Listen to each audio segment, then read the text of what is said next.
What is the future of design? How does Asia fit into that future? And how about clients? The future of design, I think that, let's face it, design is, I sometimes think of myself as a prostitute. You know, either a prostitute or a taxi, because you know, I obviously work for money. A taxi doesn't start until you tell it where to go and the flag goes down. So I think design is always going to have clients. Things seem to be divided into very commercial work, where the client says, you know, this is what I want you to do it, and stuff that has nothing commercial in it, and where the designers should really be considered as artists, and probably do consider themselves that way. I like design. I like working for a purpose. I like working for a client. If I am not given something to do like that, I don't particularly want to do anything. I don't think in terms of, gee, I'm going to do a poster for world peace or ending hunger or something like that. I just, I vegetate, you know, I'd rather go scuba diving. So the future of design is going to be the same as it's always been, something that visualizes a message on behalf of a client. It's going to be more complex in a way because there are going to be more markets, and there's a certain division of opinion whether you can have one message for everybody or whether you segment markets so that the message can be understood in different areas. I think that clients are getting more power, more money, but they're also becoming rather arrogant in their ignorance. And that's a bit worrying, especially in Asia, where they copy each other. They shamelessly lift things from what other people are doing. They are very conscious of whatever they've been told is style, and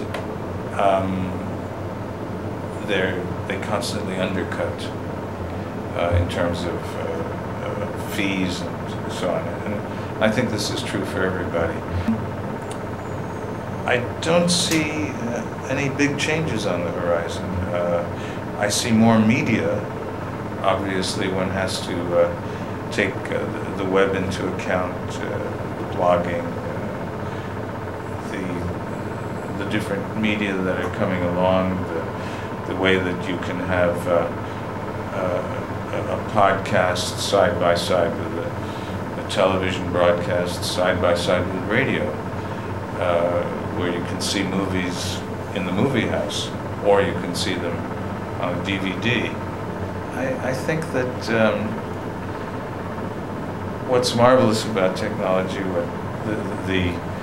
if you like, the moment on the way to Damascus that I had was when I realized that the computer could look like what I would have done with my hands, that one can do that through this medium. And it's been a question constantly of the technology adjusting to us rather than us having to learn how to do things differently.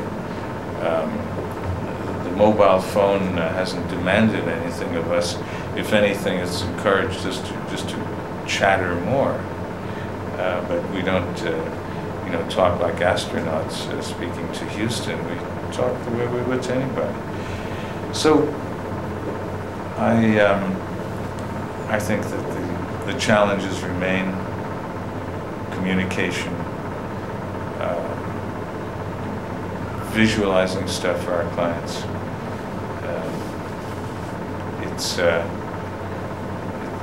It's going to continue to be fun. What lessons does your career have for students today? Well, I'm glad you asked that question.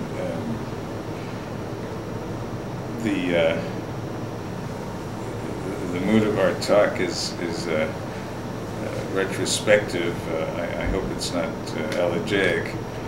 It kind of reminds me of the story of a woman from the BBC who was interviewing people in Brighton for a program, and there was one old guy on the boardwalk, and she said to him, have you lived all your life in Brighton? And he says, not yet. And in the same way, I've got a lot of work on, and I've got a lot to do. In particular, I'm excited about working in China for Chinese clients who, God knows, are going to need design, because that's the one thing they don't have today.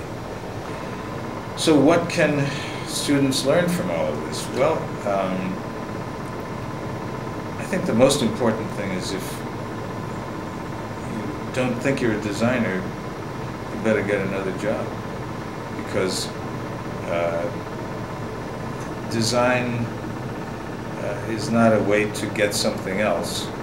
Design is a way for you to be able to design. And that's the reward of design. It's not a, you can make a decent living. I think there are very few, if any, designers who have really, struck it rich. It's more, I think what counts for us is the reputation that we have with our peers. If somebody says to you, somebody you respect, gee, you did a great job, that's what we're working for. I'd hate to think that design is changing in any basic way.